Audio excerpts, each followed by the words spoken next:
Hello, thank you for joining this session about Eclipse, software projects in general, health and activity. We're going to talk about the Eclipse metrics program. So it's about gathering metrics on Eclipse projects.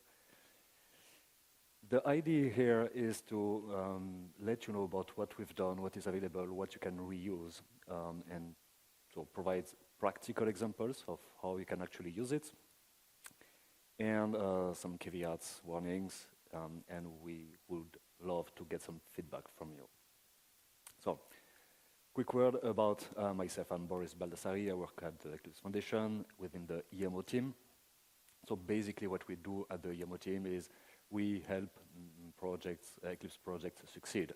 So by working on the best practices, governance, onboarding, training, providing education material, and so on. And so if we can help them with communicating about their activity and so on with stuff like metrics, we're happy to do so. My background is in methods and tools for software development, so software engineering basically. I've been involved in open source for 25 plus years. And I've done quite a few projects around metrics. I've been involved with metrics for 15 years, I guess, something like that. My intention here, as I said, is to present what we've done and once again, get some feedback. So please do not hesitate to get to me after the presentation or whenever I'm available, so you can find me and my contact on the Eclipse Foundation website and so on. So you can easily reach out to me if needed, and I would love to hear your feedback. So, one word about metrics. Some people see metrics as, oh, I can demonstrate something with metrics and that will be easy and so on. And as soon as I show metrics about my project, things will be just easy. Not at all. So metrics can help, they can provide very valuable insights, but they can harm. And metrics and visualizations can harm if they are wrongly used. And even if you use them correctly, depends who you are talking to. So the thing is, it really depends on the context and what people expect from the metrics. So if you have something in mind and you want to prove that with metrics, chances are that someone in the audience will have a different understanding and they will argue, and that can last for hours. I've tried it many times. It's an issue. So we can use metrics, we can use visualizations, but it's no silver bullet. Still, it can really be useful. A few things to keep in mind when dealing with metrics. So the first thing is they're really hard to compute. And so there are different ways to compute them, and so which give different numbers, and that doesn't mean that each method is wrong or not. There might be all right, but then it depends what you count, what's the scope, what's the meaning, and so do not expect exact numbers, even if the metric system are good. And I'm going more into details shortly after that. Another thing is be cautious with the meaning of metrics. There is no good or bad metrics, so do not use metrics to have a judgment on anything. That highly depends on the context, what people expect. Well, what people expect is usually not what you expect, so you've been warned. And so we've started this program 6 months ago now, and so I already got a number of questions. And the question usually is, I went to GitHub and I saw this number of commits and so on, and people want to compare that with what we have. Guess what? The numbers are different. And then you start explaining that it really depends on what is the scope of the metrics. So the classics regarding commits is, do you count empty commits, merge commits? Do you count bot commits? On what Git branch does that apply? So the metrics we provide are on all Git branches. Usually on GitHub you only have the number of commits for one branch, and it's not easy to know the total number of commits by looking at the different branches because of the merges and so on. So be ready to get some questions, argumentation, and usually there is no simple answer like, oh yeah, I do have exactly the same number. The next thing is about the semantics of the metrics. Let's take a very simple metric, which is the number of commits. It's supposed to show the activity of the project, but never ever try to use that to compare the activity of two projects, because one project, so one team might use a development feature branches to do some development, and maybe at the end they squash the commits, so you only get one or a few commits instead of, say, 50 of them. That's fine, that's absolutely valid workflow. And some teams will use very small commits, atomic commits, so they can wait for the CI/CD to get back to them, execute the test and so on, then do some correction. They can revert if needed, and that's absolutely fine too. So using the number of commits to compare the activity of two projects is wrong. That won't work, and you really need to pay attention to the meaning, the semantics of the commits, of the metrics. Last but not least, I often get requests about, oh, you said you had metrics and I want the download metrics. I want the cyclomatic complexity metrics. No, we only provide activity metrics, so that's basically metrics on commits, issues, MRs, PRs, and we also have mailing lists, as we'll see. So there is no download metrics and no code metrics. These are very interesting metrics, we just don't compute them. So, you've been warned, let's get into the details of what we have. So we started working on the metrics program in 2024 with some quite strong objectives. So this must apply to all Eclipse projects, 450 plus projects. We do not count archive projects. Our stakeholders are the working groups, projects, developers, and end users.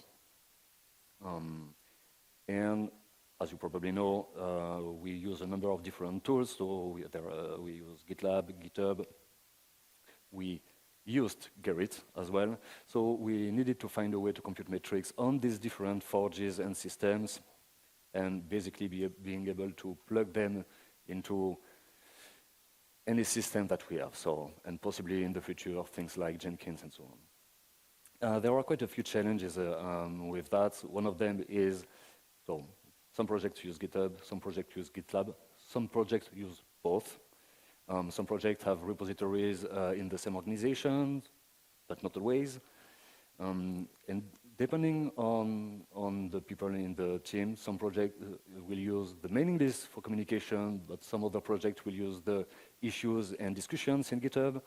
So we really needed to find a way to kind of map some of this feature and being able to address everything. So GitLab, GitHub, Gerrit at the time. The next challenge is projects evolve at fast speed. So every week or so we have new projects. Some projects are terminated. So projects can add repositories themselves. So there is no process to add a repository to change or archive a repository for a project. So they can add 10 repositories in a week if they want to, and we have to keep up with that. So when someone creates a new repository, we need to be aware of that, and a couple of days after the creation, we need to have the metrics for that repository as well. Another big challenge is the identity management, because obviously people do not use the same accounts or handle on GitLab, GitHub, and we compare that to the Eclipse Foundation accounts, and trust me, there is absolutely no homogeneity between GitHub, GitLab, and the Eclipse accounts, generally speaking. And even more, since we also analyze the mailing lists, people can use whatever email address they want to actually register on the mailing list. So we have something like several 100,000 different identities. And the interesting thing is to be able to map this. So we know that this identity on GitHub, on GitLab, and these 3 different email addresses actually belong to the same person. What we want also is to have affiliation, so we know who works for what company. And so because in the end, what is of interest is to know what are the companies that worked on this project and try to have a percentage of commits associated to each company and so on, which is great, except that some people work for several companies at the same time, and then they change companies. So the commits they've done before this date will belong to this company, and after this date will belong to this, another, or several other companies. And they don't tell us. So we need a system, an identity management system that can automatically merge, say, most of these different identities. We need to be able to actually fix some of them, and that's a nightmare. Several 100,000 identities, once again. And we want to do that and still respect the GDPR, the privacy policy that we have at the Eclipse Foundation that we take very seriously. So that's a number of challenges. So what we came up with is something that is entirely based on open source solution. That's nice. We provide two different views. So one for a quick overview of on the project, on the working groups and so on, and another one for more deep research for people who are more advanced and who can build complex queries and dive into some specific data sources and so on. So the stack is based on Grimoire Lab, which is open source, developed by Bitergia. That's for the data collection, container orchestration, and so on. We also have sorting out for everything, the identity management. We use OpenSearch, which is all part of the Grimoire Lab stack. All the data is stored in OpenSearch, so no SQL database, which with an interface, web UI-like, so it's a fork of Kibana. So if you know a bit about Kibana, you can use that very easily. And we also have a bunch of Python scripts, pandas, plotly, a number of open source libraries that come very handy. So the quick overview website is metrics.eclipse.org. You can go there, and from this one, actually, you can go to everywhere else. So from there, you have the documentation, you have the metrics for the project, for the working groups, and you have a link to the other the OpenSearch dashboard. So if you have to keep one link in mind, that would be the metrics.eclipse.org one. And so from there, you can go to the OpenSearch database, dashboard, excuse me, which is this thing. So you can really focus there on a specific project, a set of specific project, a working group, individual users, and so on. Of course, because of GDPR, privacy, and so on, you cannot see as an anonymous user, you cannot see PII, so you cannot see names, and you cannot see email addresses. But you can see organization names and basically everything else. And for the records, we also propose custom reports for stakeholders. So say for working groups or for specific cases and so on. So I do build these custom reports, and I'm not going to do a custom report for everybody, but if you have some specific needs, you can go to your working group manager and we can start a discussion. And so usually we can accommodate the needs. We can combine these activity metrics with metrics coming from the PMI and stuff like that. So what do we provide? So that's the eclipse.metrics.org website. As I said, that's about the project. Some documentation, that's really important because that's where you will find definition of metrics, data retrieval process, and so on. The list of Eclipse projects, so all active, not all active, all non-archived Eclipse projects have their own page, so you go there and you can search for the project and so on. Same thing for all working groups, and the Grimoire Lab dashboard is the open source one. So, still on metrics.eclipse.org, let's say that you clicked on the bottom left projects button, you go to the list of projects, and that's basically what you get. Here you only have basic activity metrics, so it's on a 1 year time range. You have the number of commits, number of committers, issue, submitters, peers, MRs, depending on if it's on GitHub or GitLab, number of people submitting issues, and basically that's it. But the good thing is that we could combine this information with information coming from the basically Eclipse API. So you have PMI information, the EMO reviews, the releases made by the project, the IP lab requests submitted by the project. We also have information about the security, which comes from Autodog. And for some specific project, depending on the working group they belong to, we can have some specific additional tabs. So Eclipse on Chaos belongs to the Eclipse SDV working group, and for Eclipse SDV projects, there is this maturity assessment badge that you get. So Eclipse on Chaos is one of them. So for that project specifically, we have this this tab. For every information we provide, we try to provide reusable elements, CSV files, very simple to use. So we have CSV files on 1 year's time, once again, for commits, issues, reviews. So what I call reviews is PRs or MRs, depending on the fraud. You have the list of IP lab requests. You can also get for free PNG plots of issues and commits, so that's static files. And you can also export the SDV badges. Everything, so all the do I reuse this content is in the documentation pages. And so if you talk with your working group manager, and we can also easily add some new tabs, so as we did for the SDV working group, but for other projects belonging to other working groups, we can absolutely add a tab for specific concerns for each working group. Just one word for the CSV file. So the intent here is, chances are that the plots provided, the information provided is not exactly what you were searching for.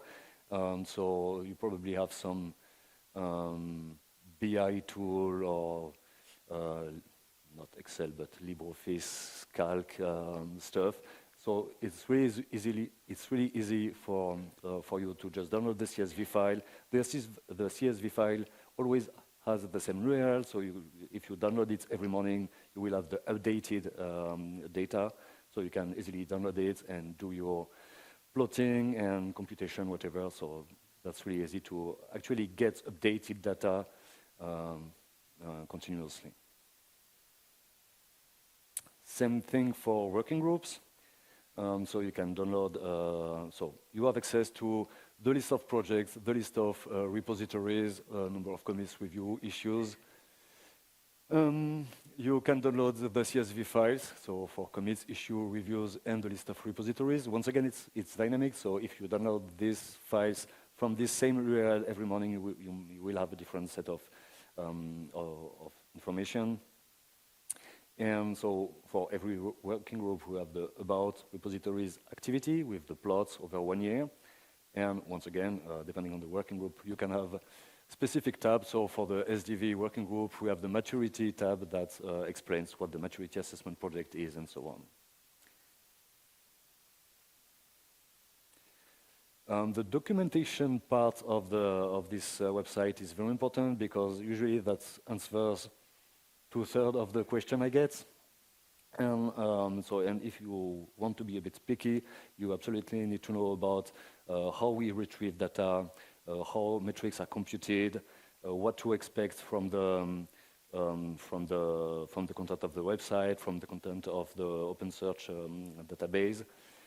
We provide guidelines to reuse contents, so all the URLs to get the CSV files, images, and so on are described there. And we also list known limitations and caveats, so I will get back to that later on. So now for the Grimoire Lab dashboard, so you have full access to this, except that you do not get the names and email addresses, but that's very powerful. So you have the list of projects there. You have a number of predefined dashboards on the top of the page. there is this, the time range here, so you can easily select 6 months, 1 month, 3 days ago. 3 days ago that won't work, but you can go back to the beginning of time Git-wise. I mean, so that usually starts when the project was created, or when, so for Git history, when the first commits were made. So we can go up to 15 years, basically. It's really easy to focus on a single project or to focus on a single organization, stuff like that. You have a huge number of visualizations. You can easily build reports and modify the visualizations and so on, if you know a bit about Kibana, but it's well documented on the internet. You can build complex queries. That's not that hard because you have this filtering mechanism where you see empty commits, not bots, and so on. So you can easily play with that, add filter through the UI, and you can also write your own queries if you feel like it. So talking about these quick filters, empty commits and not bots, that's the default. So we don't count merge commits in the number of commits, as an example, and everything that is marked as being made by a bot is not counted, but you can still count them. You can simply remove these filters and the numbers will change, and you can add some filters. So no SQL database, so you have number of indexes with some fields, and you have the usual fields like the creation time. The projects are registered by their full name, but you can also research a specific project with its ID, so automotive.nkaios as an example. We also provided some metadata. As I said, we have the project ID. We also have the technology as defined in the PMI, and the working group or working groups the project belongs to. Once again, Kibana is well documented, so you can just go on the internet, find some documentation, and you will be able to apply that to this dashboard. We also have predefined dashboards for pure Git stuff with things like the areas, the code areas impacted by the commits, and so everything that is pure Git, whatever the forge. Then we have specific dashboards for GitHub, for the issues, for the peers, for the repositories. Repositories means forks, stars, subscribers, stuff like that. Same for GitLab. We only have issues and emails. We do not have the stars and forks for GitLab. We also have the mailing lists for all projects. And there are a few fancy features of Grimoire Lab, mostly in community, where you can get information about, I don't know if you've heard about that, but every community can be divided into core contributor, casual contributor, stuff like that. So it computes that for every project. These are predefined views because they take a lot of time to compute, so that's a background task. So they have a bit less flexibility, but you get a lot of information still. Kibana is great for that. You can also very easily share. So if you define your own dashboard for your own project, working group, whatever, you can easily share it.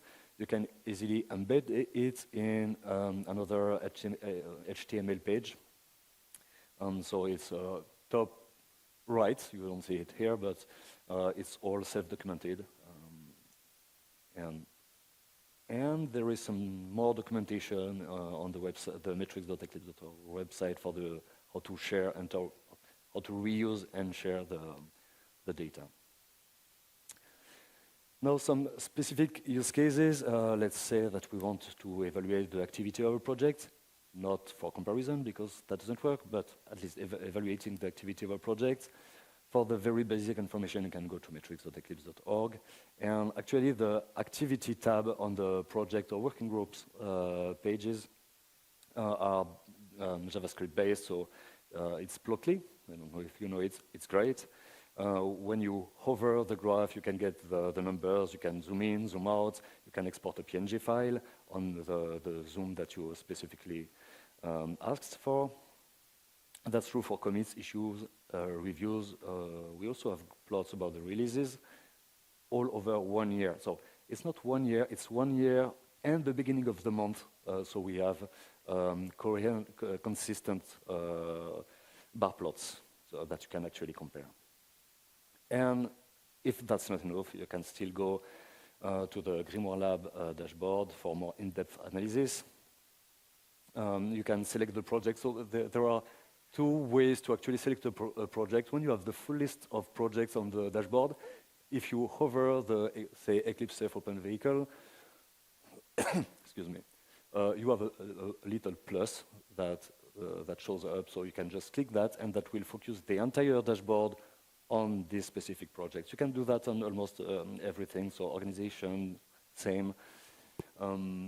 And one thing you probably want to do if you focus on a single project, organization, working group, whatever, once you have clicked on the little plus, you should click pin across all apps. So you click on the new filter and you pin across all apps. So when you switch to another dashboard, you keep the same filter, and then you can just play around with the dashboard and with only the data that you need. There are some very interesting views, so I'm not going to describe them all. The best thing is to just go there and have a look, but you have the number of active organizations over time, so you can really easily find the buzz factor of a project over time. You have things like a recently lost developer, so people who stopped contributing, and newcomers, and you have the trend over time. Same for stars, subscriber, forks. So that really shows interesting information about the activity of the project and the behavior of the community. A few more examples of interesting plots. So I talked about the code areas. So basically, with each commit, you have the files modified. And if you take that at a higher level, actually you can easily get the files that are the most modified, so the hotspot within your code base. Same for the most active directories. You can also filter by technology. So by technology, actually, it's the files extensions, but you can focus on these files and see who is modifying them and so on, or what organization is modifying them. You also have stuff like the backlog, so for MR, peers, and issues as well. So where you would have the number and the list of issues that have been opened since 600 days, stuff like that. And also information about the accumulated time and so on, which maybe gives an idea of the technical depth or also some information. And once again, you can export the full dashboard, or you can share the full dashboard. You can share specific visualizations. You can create yourself new visualization and so on. So once again, you might find useful to just dive into the dashboard and spend some time there looking at your projects. Usually, that works. I mean, that works. That becomes interesting quickly. Some non-limitation and caveats. So one question I get often is, well, I made this commit yesterday, I do not see it in the metrics. So the thing is, there is quite some time to retrieve the data, to recompute the indexes and so on. So it takes 24 hours for commits to get into the system and be visible. So the thing is really not intended for real-time monitoring. It's really for historic insight and trying to find trends and stuff like that. But it's not real-time. So you might have 24 hours delay after some new commit shows up. When you try to compare numbers, so especially with the GitHub Insights tab, remember to have a look at the the time range, because GitHub only shows up to until 1 month, I guess, something like that. Do they take into account merge commits, empty commits? But usually it's only on one branch, the number of commits you get. So these are caveats that usually explain the difference between numbers. Also, as I said, the affiliations are a very complex topic. So we are working on it like every day to try to map this person with this employer from this date to this date. But it's a never-ending process. And so we will get better over time. But sometimes there are still some hiccups. Or the unknown organization might be visible. You might see that from time to time. Another caveat is, as I said, some dashboards are pre-computed for the community metrics. So things that usually take time to compute, or you need to take a long time range to actually do the computation, these things are pre-computed. So the dashboard feels dynamics, and you're not stuck. So which means that if you cannot easily change you cannot change the time range on pre-computed dashboards. It's always written somewhere on the page. So if you look at the page and read through the running text, you should know if it's pre-computed or not. And if in doubt, feel free to submit a help desk issue.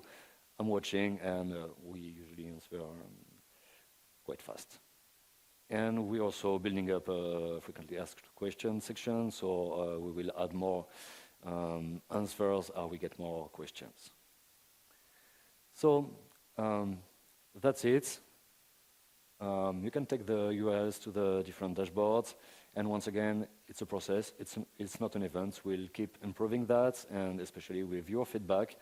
So if you have anything to say, see something that you do not understand and so on, please submit a help desk issues, reach out to me, reach out to your local Eclipse contact or to your working group manager, and we will take care of that. Thank you.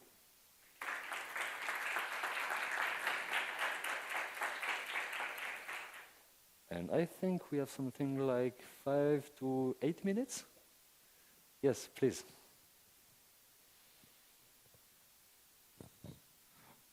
Hi, I'm Manoj. I'm the lead for the GDT project.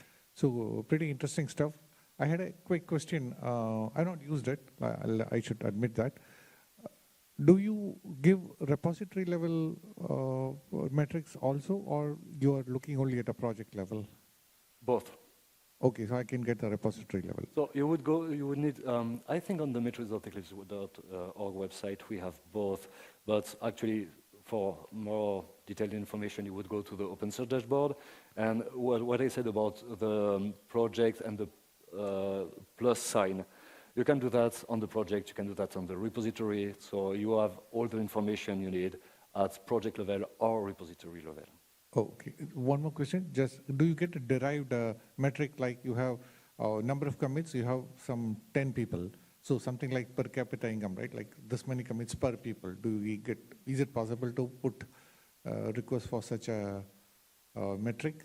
Once again, please, excuse me. Suppose one project has 1,000 commits and there are 100 people in the project, while another project has just 10 commits and there are only 2 people in that. So it's like, per how many commits per person? Is it possible to get derived metrics? So I think you can get it in the interface, because actually you can create new visualizations, so you cannot save them, but you can play with the interface itself, and I think you can do such computations. So you should be able to get it yourself on whatever project repository and so on, but we could also add it to the metrics.eclipse.org project page. Why not? Please submit an issue so I can keep track of the requirements and so on, and yes, why not? I'll talk to you afterwards. Yeah. Thank you very much. Hi, thank you for a very interesting talk. I have a question, which is, so if I understand correctly, you're not exposing names, right? I was wondering why this is, because when I go on GitHub, I can see on the activities, I see the contributors. And on the Eclipse project pages, I can also see the names of the people, of the commits. And I'm asking because we were thinking about some kind of new leaderboard for our project, because reviews are coming more important in today's world, and we would like to have like a review leaderboard. And if you have the data already, it would be nice if you, for example, could expose something like this. That's an open question. We want to be on the conservative side and take absolutely no risk for our users. We still don't know if it's okay to actually show names. I know that some similar system just put the names and email addresses and so on. That's a choice. The thing is, no one knows if it's okay or not, because the information is already public, but then by doing that, you just make it massively available. So if you want to export a full CSV of all committers, you can. So there is a difference between going to GitHub and seeing this name, whatever, and having a full list of names and email addresses. So we're thinking about it with the legal team and so on, but we don't know, and as long as we are not so sure, we are going to be conservative. That's an open point, yeah. Okay, thank you. Hi, I'm wondering, have you seen patterns that emerge for healthy projects versus unhealthy projects? Are there things that people should be on the lookout for?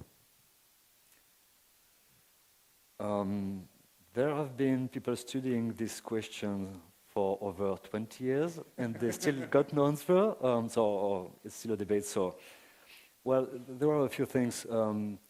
The buzz factor and if you look at the different committers, so there is a way to have the timeline and make it 100%, which shows the percentage of commits made by one person. So this one I think is interesting, and there are a few others. I mean, the number of commits, issues, and so on also shows something, but honestly, these are just opinions. I don't think there is a definitive answer, but I'm happy to work.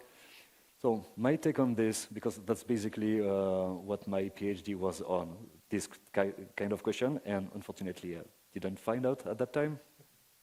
But one of the lessons I learned is that it really depends on the common agreement that we can get.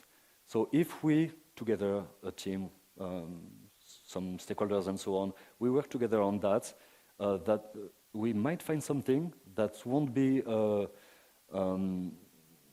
silver bullet for anyone out there, but that could be a good answer for us. So we could work on that, and I would be happy to. But there is no silver bullet on that. Yeah, but nice try. Thank you.